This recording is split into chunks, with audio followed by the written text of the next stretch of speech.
ఇప్పుడు ఫ్యూచర్లో కాపర్ ఉంది, కాపర్ షేరు కొంచెం తగ్గుతుంది, ఇంకో 10 రోజుల్లో తగ్గుతుంది. జనవరి 14 వరకు కాపర్ షేరు నిలకడుగుంటుంది.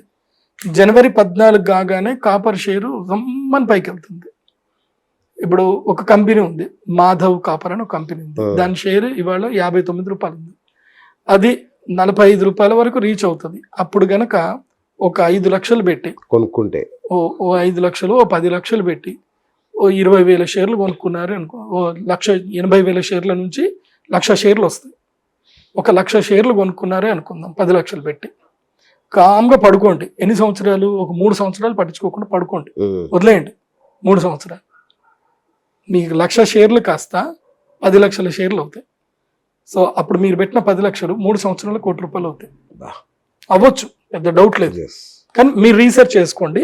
నా వరకు నేను ఆల్రెడీ రీసెర్చ్ చేసింది, నేను మీకు కొన్ని టిప్స్ చెప్తున్నాను. నా టిప్స్ మీరు నమ్మితే రీసెర్చ్ చేసి పెట్టుబడులు పెట్టుకోండి. మీరు చెప్తాది బ్రహ్మవాక్యం, ఇంకా దానికి తిరిగే ఉంది అందులో. కానీ సెబీ కొన్ని రూల్స్ ఉంటాయి కదా, మనం సెబీ అప్రూవల్ కాదు కదా, కాబట్టి మీ వరకు మీరు రీసెర్చ్ చేసుకోండి. ప్రెడిక్షన్ అంతే. ఇంకోటి, ఈ కలియుగంలో కరెన్సీ థియరీ మారుతుందని చెప్తాను. దీన్ని ఫస్ట్ గా ఆలోచన చేయండి. క్రిప్టో కరెన్సీ వైపు అందరూ అడుగులు పెడతా ఉంటారు. క్రిప్టోకి వాల్యూ పూర్తిగా చేంజ్ అయిపోతుంది. క్రిప్టో వాల్యూ వరల్డ్ లో మొత్తం క్రిప్టోని శాసించే స్థాయికి వెళ్ళిపోతుంది. సో ఇప్పటి వరకు క్రిప్టో అన్అఫిషియల్, ఫ్యూచర్ లో ఇంకొక 10 ఏళ్ల తర్వాత క్రిప్టో అఫిషియల్ అయిపోతుంది. గవర్నమెంట్స్ క్రిప్టోని ఓన్ చేసుకుంటాయి.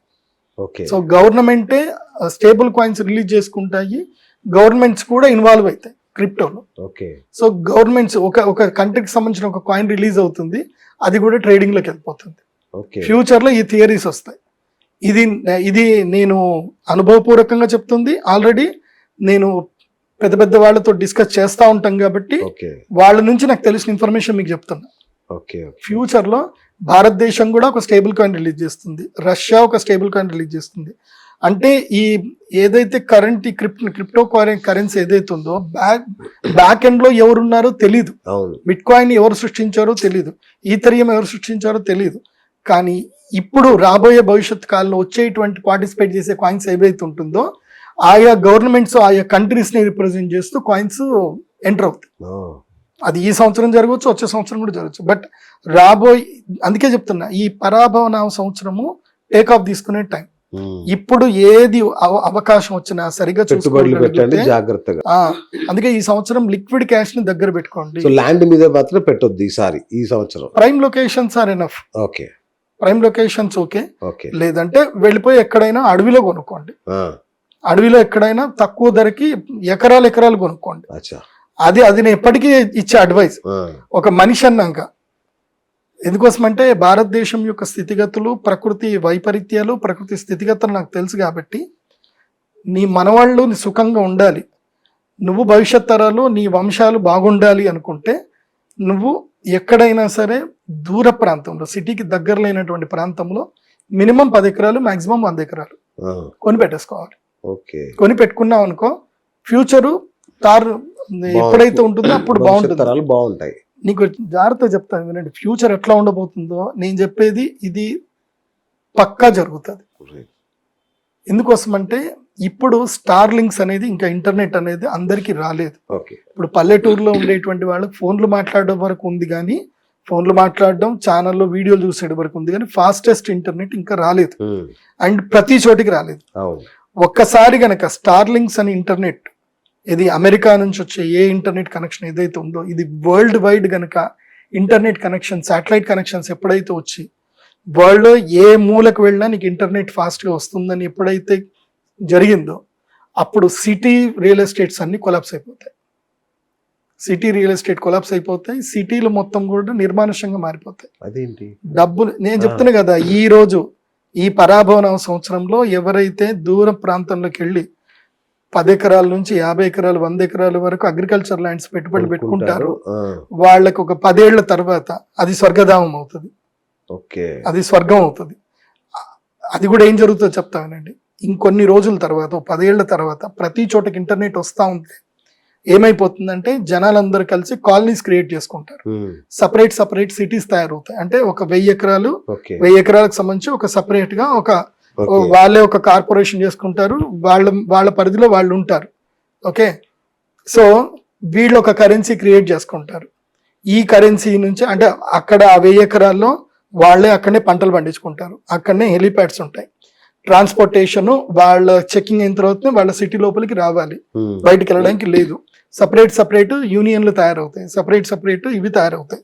ఎందుకోసమంటే రోగాలు పెరిగిపోతాయి, క్రైమ్ దారుణంగా పెరిగిపోతుంది. సో ఆ క్రైమ్ ని తట్టుకోవడానికి ఇండివిజువల్ కాలనీస్ తయారవుతాయి. కాలనీస్ అంటే ఇంకా ఇండివిజువల్ సిటీస్ అన్నమాట. ఇది మాకు సంబంధించి మా కమ్యూనిటీ, మా గేటెడ్ కమ్యూనిటీ. ఇక్కడ మేమే ఎంపీలము, మేమే ఎమ్మెల్యే, మా మీద మీరు ఎవరు శాసించడానికి లేదు, మేము భారతదేశం కింద కూడా రాము అని వాళ్ళుగా వాళ్ళు ఇండిపెండెంట్ కంట్రీ కింద కూడా అనౌన్స్ చేసుకునే పరిస్థితులు భవిష్యత్తులో వస్తాయి. సో ఇది ఒక 10 ఏళ్ల తర్వాత ఇది రాబోయే పరిస్థితి, 10-15 ఏళ్ల తర్వాత. ఎందుకోసం అంటే 2045 తర్వాత మొత్తం స్థితిగతులన్నీ మారిపోతాయి. ఆర్థిక స్థితిగతులు మారిపోతాయి, ప్రజా జీవన విధానం మారిపోతుంది, ఇంటర్నెట్ అప్పుడు పూర్తిగా శాసించేది అవుతుంది. అప్పుడు సపరేట్ ఇండివిజువల్ కమ్యూనిటీస్ ఏర్పడతాయి, వాళ్ళే పంటలు పండించుకోవడం. ఎందుకోసం అంటే ఇప్పుడు మనం తింటున్న ఆహారంలో కల్తీ ఎంతవరకు లేదని చెప్తాం, 90% కల్తీ. కాబట్టి ఈ పరిస్థితి నుంచి ఎవరైతే ఇంటెలిజెంట్ పీపుల్ ఉంటారో, అంటే ఈ సంవత్సరం టేకాఫ్ తీసుకునే వాళ్ళు ఎవరైతే ఉంటారో వాళ్ళందరూ ఏం చేసుకుంటారంటే సపరేట్ గేటెడ్ కమ్యూనిటీస్ తయారు చేసుకుంటారు, వాళ్ళ దగ్గరనే పంటలు పండించుకోవడము, వాళ్ళే తినడము, వాళ్ళే దాన్ని రీసైకిల్ చేసుకోవడము, సోలార్ పవర్ జనరేట్ చేసుకోవడం. అంటే బయట ప్రపంచానికి సంబంధం లేకుండా ఇప్పుడే ఒక సిస్టమ్ రెడీ అయిపోతుంది. అది ఇంకో 15 ఏళ్ల తర్వాత వస్తుంది. దానికి శ్రీకారం ఇక్కడ నుంచి స్టార్ట్ అవుతుంది. సో ఆ 15 ఏళ్ల తర్వాత ఎవరి దగ్గర అయితే కాయిన్స్ ఎక్కువగా ఉంటాయో, ఏవి క్రిప్టో కరెన్సీస్ ఎక్కువగా ఉంటాయి, ఎవరి దగ్గర అయితే షేర్ హోల్డింగ్ కి ఎక్కువ కెపాసిటీ ఉంటుందో, they are only the creators అవుతారు. కాబట్టి నేను చెప్పేది మేధావుల వరకు మాత్రం చాలా చక్కగా రీచ్ అవుతుంది, ఆలోచన విధానం వాళ్ళకి రీచ్ అవుతుంది. ఎందుకోసం అంటే కరోనా ఇప్పుడు వచ్చింది కదా, కరోనా లాంటి కన్నా దానికన్నా తాత వస్తుంది భవిష్యత్తులో. మనిషి దగ్గర మాట్లాడుకోవాలంటే భయపడే స్థితి. ఈ సంవత్సరం ఏదో వాటర్ ద్వారా ఏదో జరగబోతుంది, అదే చెప్పబోతున్నా. ఈ సంవత్సరము నీటి ద్వారా, ఆహారం ద్వారా మూకుమ్మడి మరణాలు ఏర్పడే అవకాశం ఉంటుంది. నీటిని చాలా జాగ్రత్తగా సేవ్ చెయ్యండి, నీటిని కాపాడుకోండి, మీరు తాగే నీరు పట్ల అప్రమత్తత కలిగి ఉండండి. అందుకే ఈ సంవత్సరం అయినా సరే జాగ్రత్త పడండి. మీ ఇంట్లో వర్షం నీళ్లు సేవ్ చేసుకోండి, మీ ఇంట్లో నీళ్లు అది మీ కంటి పరిధిలో ఉంటుంది, భగవంతుడు ఇచ్చిన నీళ్లు కాబట్టి దాంట్లో కల్తీ ఉండదు. బయట నుంచి వచ్చే నీళ్లలో కల్తీ అయ్యే అవకాశం ఉంటుంది. నేను ప్రభుత్వాలకు ఇప్పుడే చెప్తున్నాను, ముఖ్యంగా హోమ్ మినిస్ట్రీ కూడా చెప్తున్నాను. I recommend to the home ministry, kindly give full of security surveillance on the water bodies.